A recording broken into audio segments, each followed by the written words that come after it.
Hello and welcome to my YouTube channel. तो आज मैं आपके पास एक साइंस का टॉपिक लेके आया हूँ और वो टॉपिक है ह्यूमन ब्लड। आज हम ब्लड के बारे में पढ़ेंगे। ब्लड क्या होता है, ब्लड किन चीज़ों का बना हुआ होता है, ब्लड के फंक्शंस क्या हैं। तो डेफिनेटली बहुत कुछ आज हम जानेंगे और बहुत ही इंटरेस्टिंग और मज़ेदार टॉपिक मैं आपके सामने पेश करने जा रहा हूँ। और पेश करने से पहले मैं आपको ये बताऊं कि चैनल को सब्सक्राइब करें और वीडियो को ज़्यादा से ज़्यादा शेयर करें और पसंद अगर आती है तो लाइक करें। और अगर कोई कन्फ्यूजन रहती है, कोई प्रॉब्लम आती है, कोई भी आपकी क्वेरी है तो कमेंट सेक्शन में ज़रूर बताएं ताकि मैं उसे नेक्स्ट आने वाली वीडियो में आपके सामने उसे पेश करूं, आपकी प्रॉब्लम को। ठीक है, तो जानते हैं ब्लड होता क्या है। तो ब्लड जो हमारे पास एक्चुअली में है वो एक फ्लूइड कनेक्टिव टिश्यू है। कनेक्टिव टिश्यू क्यों है? क्योंकि ब्लड जो है पूरी बॉडी के अंदर सर्कुलेट होता है। ये हमारे एक बॉडी पार्ट को दूसरे पार्ट के साथ कनेक्ट करता है, जैसे ऑक्सीजन जो है वो लंग से other cells of the body में जाती है। तो ये भी एक कनेक्शन है, इसलिए ब्लड को कनेक्टिव टिश्यू कहते हैं। लेकिन कौन सा? फ्लूइड। फ्लूइड क्यों? क्योंकि ब्लड जो है वो फ्लो होता है, इसलिए इसको फ्लूइड कनेक्टिव टिश्यू कहते हैं। ठीक है, ब्लड जो है हमारे पास फ्लूइड कनेक्टिव टिश्यू है। ठीक है, हमने तो ये जान लिया। अब थोड़ा सा हम इसकी इम्पॉर्टेंट थोड़ी सी ये जनरल नॉलेज जिसे हम कहते हैं वो हम जानते हैं कि ब्लड का जो पीएच वैल्यू है, पोटेंशियल ऑफ हाइड्रोजन, वो क्या है। तो ब्लड का जो पोटेंशियल ऑफ हाइड्रोजन है वो है 7.4। 7.4 is the pH of human blood. अब अगर हम पीएच स्केल की बात करें जिसके ऊपर वैल्यू 0 to 14 होती है, अगर पीएच वैल्यू 7 है दैट मीन्स वो न्यूट्रल है, ना ही वो एसिडिक है ना ही वो बेसिक है। अगर हम 7 से आगे की तरफ चले, मतलब 8 9 10 11 12 13 14, तो वो बेसिक इन नेचर होता है। जिस भी सब्सटेंस की पीएच वैल्यू 7 से ज़्यादा हो वो बेसिक इन नेचर कहलाता है, और जिस भी सब्सटेंस की पीएच वैल्यू 7 से कम हो, 7 से लेकर 1 के बीच में हो, वो एसिडिक इन नेचर कहलाता है। तो हमारे ब्लड का जो पीएच वैल्यू है वो 7.4 है, तो दैट मीन्स हमारा जो ब्लड है वो बेसिक इन नेचर है। ये भी एग्ज़ाम में पूछा जा सकता है। ठीक है, दूसरी अगर हम बात करें कि जो हमारे अंदर ब्लड की क्वांटिटी है वो 5 to 6 लीटर होता है। 5 से 6 लीटर ब्लड जो है ह्यूमन बॉडी के अंदर प्रेजेंट होता है। अगर हम बात करें फीमेल, तो फीमेल के अंदर जो क्वांटिटी ऑफ ब्लड है वो 1/2 लीटर ब्लड कम होता है as compare to male body. ठीक है, और अगर हम बात करें, मान लो अगर हमारी बॉडी का वेट 100 kg है और 100 kg में से हम बात करें कि हमारे ब्लड का कितना वेट होगा, तो 7 से 10% वेट जो है हमारी बॉडी का के अंदर ब्लड का ही होता है। ठीक है, तो ये थी कुछ इंपॉर्टेंट बातें जो हमें आपको बताना चाहता था। ब्लड जो है हमारे पास दो कंपोनेंट्स का बना हुआ होता है।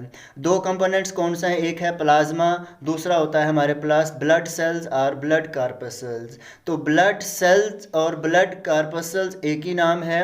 दूसरा होता है प्लाज्मा। प्लाज्मा जो है 55% जो है प्लाज्मा हमारे ब्लड के अंदर होता है, और 45% जो हमारे ब्लड के अंदर ब्लड सेल्स और ब्लड कार्पसल्स होते हैं।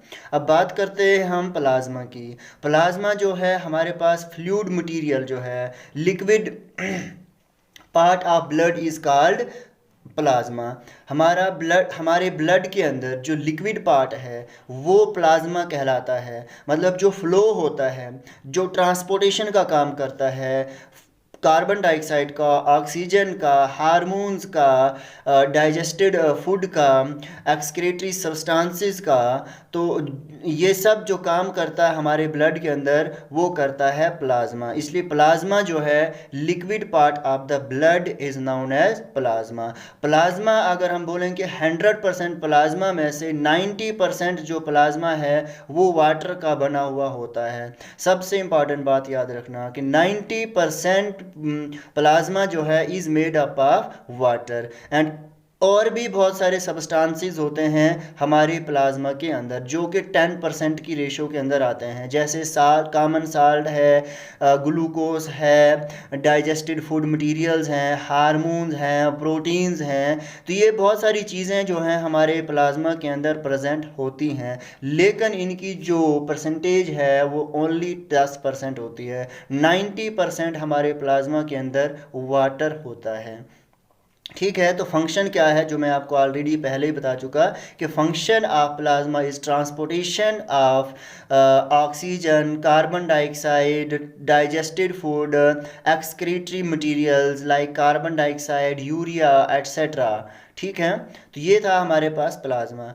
अब हम बात करते हैं दूसरे कंपोनेंट की जो कि ब्लड सेल्स या जिसे हम ब्लड कार्पस्कल्स बोलते हैं, जिनकी रेशो हमारे ब्लड के अंदर 45% है। तो ब्लड सेल्स जो है हमारे पास तीन किस्म के हैं, आरबीसी, डब्ल्यूबीसी और प्लेटलेट्स। तो आरबीसीज को हम बोलते हैं रेड ब्लड सेल्स और रेड ब्लड कार्पस्कल्स। तो रेड ब्लड कार्पस्कल्स या आरबीसीज जो हैं इनका साइंटिफिक नाम जो है वो इराइथ्रोसाइट है, और ये आरबीसीज जो है सबसे ज़्यादा हमारे ब्लड के अंदर प्रेजेंट होते हैं एज़ कम्पेयर टू डब्ल्यूबीसीज। डब्ल्यूबीसीज से ज़्यादा आरबीसीज होते हैं।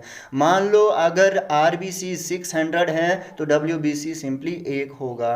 ठीक है, अब जो हमारे पास RBC है उसकी फार्मेशन हमारे बॉडी के कौन से पार्ट में होती है? तो formation of RBC take place in bone marrow. आपने बोन के अंदर एक हॉलो स्पेस देखा होगा और उस हॉलो स्पेस में बोन मैरो होता है, और उस बोन मैरो के अंदर RBC की फार्मेशन होती है।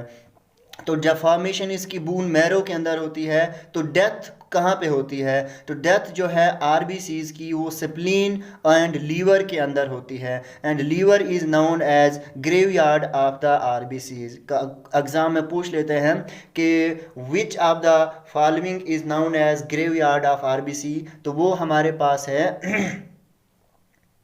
Liver. Liver is known as graveyard of RBCs. ठीक है, तो अगर हम बात करें टाइम पीरियड फिर लाइफ स्पेन जो हमारे आरबीसीज का है वो कितना है, तो वो है 90 to 120 डेज। हमारे आरबीसीज जो हैं वो रेड इन कलर होते हैं due to presence of red pigment haemoglobin. Haemoglobin जो है हमारे आरबीसीज के अंदर प्रेजेंट होता है, जिसकी वजह से हमारे आरबीसीज का रेड कलर जो है वो रेड होता है।